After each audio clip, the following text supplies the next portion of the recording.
Voilà, c'était donc le secrétaire général du SLEG, Aboubakar Souma, qui s'exprimait donc sur le recensement en cours dans le système éducatif guinéen.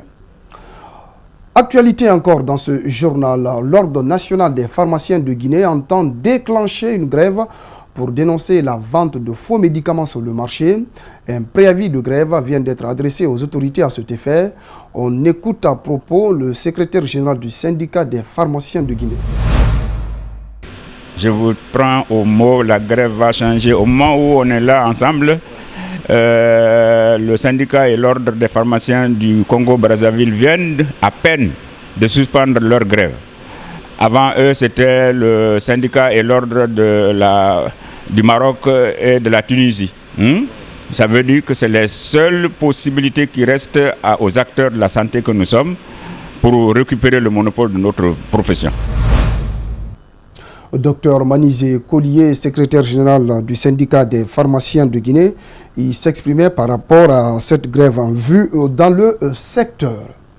On en vient à cet élément annoncé au sommaire. Le viol sur des mineurs prend de l'ampleur en Guinée.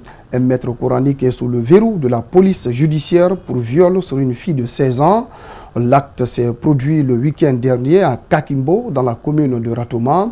Le présumé violeur nie les faits qui lui sont reprochés.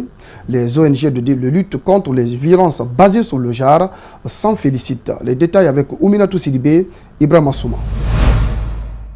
L'association a été saisie par le voisinage qui accuse aussi le Karamoko d'autres cas de viol.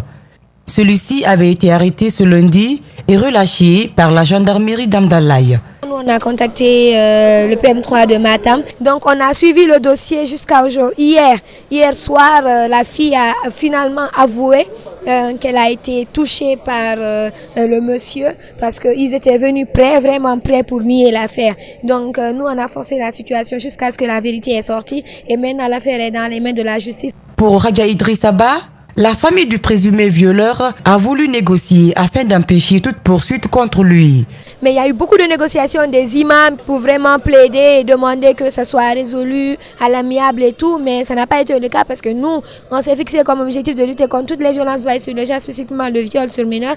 On espère vraiment que justice sera rendue et que la loi sera strictement appliquée, comme elle est d'ailleurs notée dans le code pénal et le code de l'enfant guinéen, parce que les mineurs, il faut le noter très bien.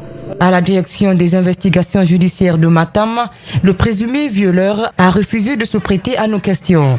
En attendant, tout a été mis en place pour que son dossier soit transféré au tribunal première instance de Dixine. Bon, vous savez, en matière de viol, c'est pas facile qu'on reconnaisse parce qu'on sait déjà que le viol, dans la classification tripartite des infractions, le viol c'est un crime.